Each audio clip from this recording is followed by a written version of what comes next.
Small businesses are also doing better. As we mentioned, the markets got a real boost today from the latest survey by the National Federation of Independent Business. The group's Small Business Optimism Index for April rose to its highest level since last October, with a slightly better outlook on hiring and sales. And here to shed more light on the mood of small business owners is the NFIB's chief economist, Bill Dunkelberg. Bill, welcome. Good to have you with us. Tyler, thanks. Nice to see you. Based on the headline numbers in your survey, I would think that you all would be relatively pleased with where things are. The overall index at the highest level, as Susie said, in 6 months, and some of the constituents of it up as well. But your take is notably not that way. Why? Well, 92.1 is basically 1 point above the average level of the index that we've seen since the recovery started back in 2009. So we really haven't gone anywhere. We've really operated in a very narrow range. And of course, going into 2008, the average level of the index was 100 and change. So we're way below the average. And of course, if you look at each of those components, there are 10 components, and you mentioned a few of them. They did improve a lot this time, but they're still very much in recession levels. So we're really looking for a lot more from the small business sector. I mean, it is half of private GDP, and it seems to be stuck in the mud. Well, you heard David Tepper earlier in the program, and he's saying that, autos are doing well, the economy is doing well, housing is doing well. When you talk to small business owners, what are they telling you, giving you more color about what they're going through?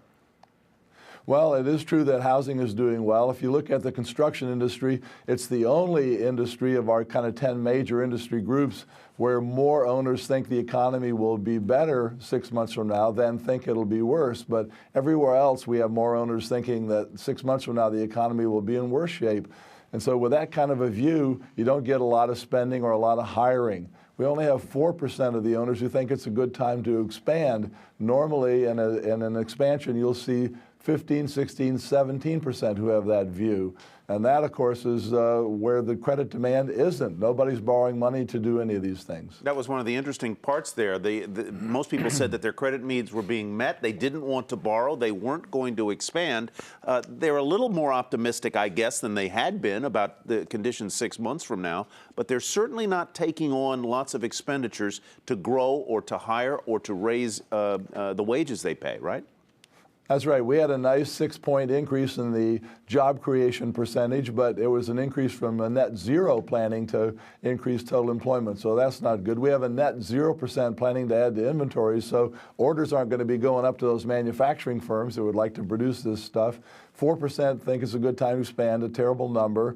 And we had a 2-point decline in the percent who are making those capital outlays that we would normally finance and that we need to raise worker productivity. So it's still kind of a grim picture.